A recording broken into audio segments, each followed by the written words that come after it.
इस पाठ से संबंधित कुछ महत्वपूर्ण प्रश्न है। प्रश्न: धरती का वातावरण गर्म क्यों हो रहा है? इसके गर्म होने में यूरोप और अमेरिका की क्या भूमिका है? अपने शब्दों में लिखिए। वातावरण गर्म होने का कारण: आज औद्योगिक विकास के चलते जो लोग उद्योग धंधों कारखानों लगा रहे हैं, उन्हें वातावरण को गर्म करने वाली गैसें निकलती हैं। यह गैसें वातावरण के तापमान को कई डिग्री बढ़ा रही है। यूरोप और अमेरिका की भूमिका: यह हानिकारक गैसें सबसे अधिक यूरोप और अमेरिका जैसे देशों से निकलती है। इन देशों में लगे उद्योगों से वातावरण सर्वाधिक प्रदूषित हो रहा है। वातावरण के गर्म होने से हानियाँ: इन गैसों द्वारा तापमान बढ़ने के कारण समुद्रों का पानी गर्म हो रहा है, धरती के ध्रुवों पर जमी बर्फ पिघल रही है, मौसमों का चक्र बिगड़ रहा है तथा पर्यावरण असंतुलित हो रहा है। इसे रोकने के कई प्रयास।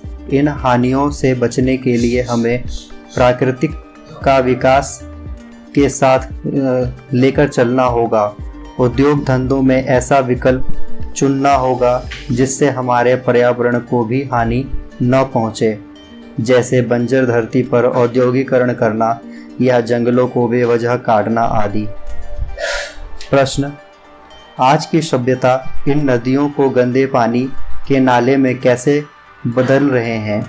उत्तर: आज की सभ्यता के अनुसार हम नदियों को माता नहीं मानते बल्कि उसे उपयोग की वस्तु समझते हैं तथा कई रूपों में उसे दूषित कर रहे हैं। कूड़ा कचरा फेंककर लोगों द्वारा अपने घर का कूड़ा कचरा इन नदियों में बहा दिया जाता है, जैसे पूर्णतः वहां ले जाने में असमर्थ नदियां प्रदूषित हो जाती है। पूजा सामग्री बहाकर: हिंदू सभ्यता के अनुसार पूजा सामग्री को पवित्र नदियों में बहा दिया जाता है, जिसके कारण नदियां अपवित्र हो रही है।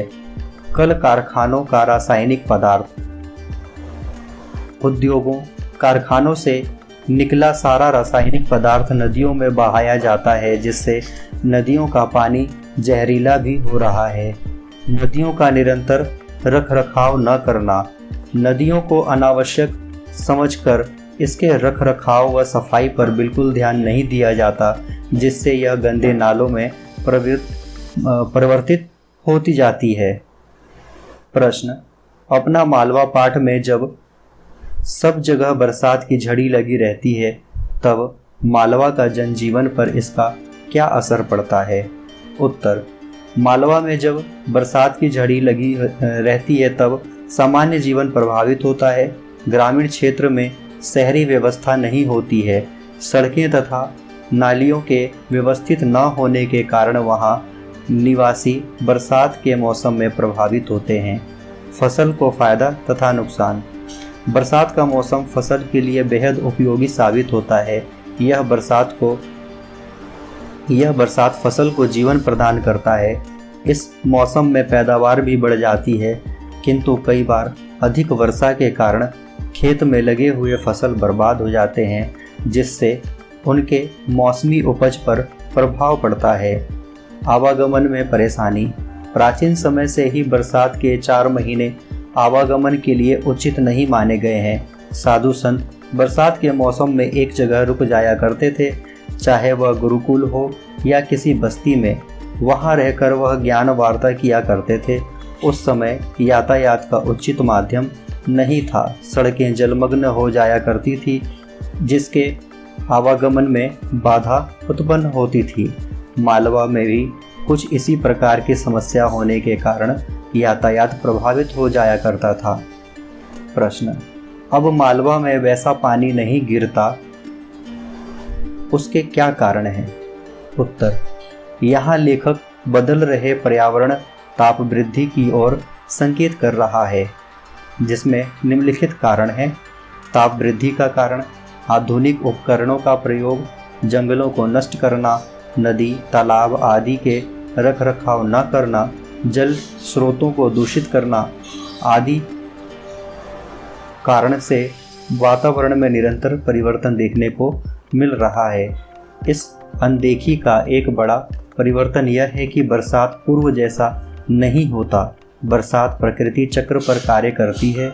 नदी, तालाब आदि जल स्रोतों से वाष्पीकरण के माध्यम से बादल बनता है और पेड़ पौधों की सघनता के कारण बरसात होता है। किंतु अब इन सब की अनदेखी के कारण बरसात भी प्रभावित हुआ है।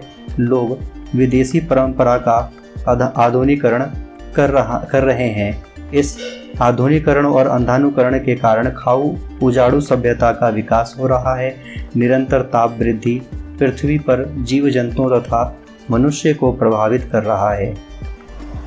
प्रश्न, हमारे आज के इंजीनियर ऐसा क्यों नहीं समझते कि वह पानी का प्रबंधन जानते हैं और पहले के ज़माने के लोग कुछ नहीं जानते थे?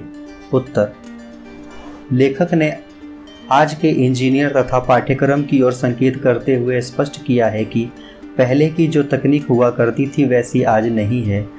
आज के इंजीनियर को ऐसा लगता है जैसे पहले जल के संरक्षण के लिए कुछ कार्य किया ही न गया हो। आज के इंजीनियर के द्वारा जल संरक्षण की व्यवस्था ही उचित है, जबकि ऐसा नहीं है।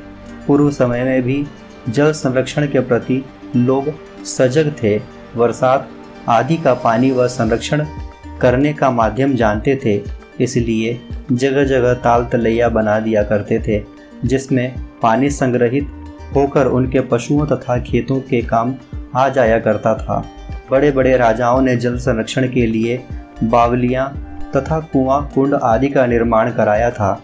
उन कुंड, बावलियों आदि में विशाल मात्रा में जल संरक्षण किया जाता था। यह वर्ष भर पानी को संरक्षित रखने में सक्षम था, जबकि वर्तमान समय के इंजीनियर इस प्रकार पानी का संरक्षण करने में असफल हैं।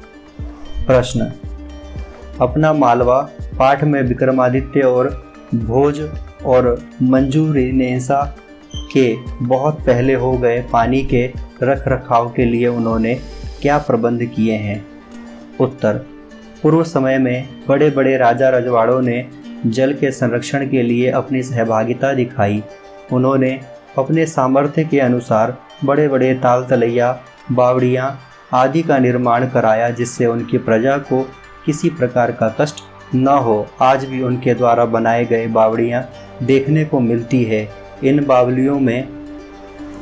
बावलियों को देखकर उस वक्त का ज्ञात होता है उस समय के राजाओं ने किस प्रकार जल संरक्षण के प्रति अपना दृष्टिकोण साफ रखा था। आशा है यह वीडियो आपके काम आया हो और भी अपने संबंधित विषय के वीडियो से जुड़े रहने के लिए आप इस चैनल के साथ जुड़ जाएं और सब्सक्राइब कर लें, ताकि आपको आपके काम की वीडियो यहाँ उपलब्ध हो सके।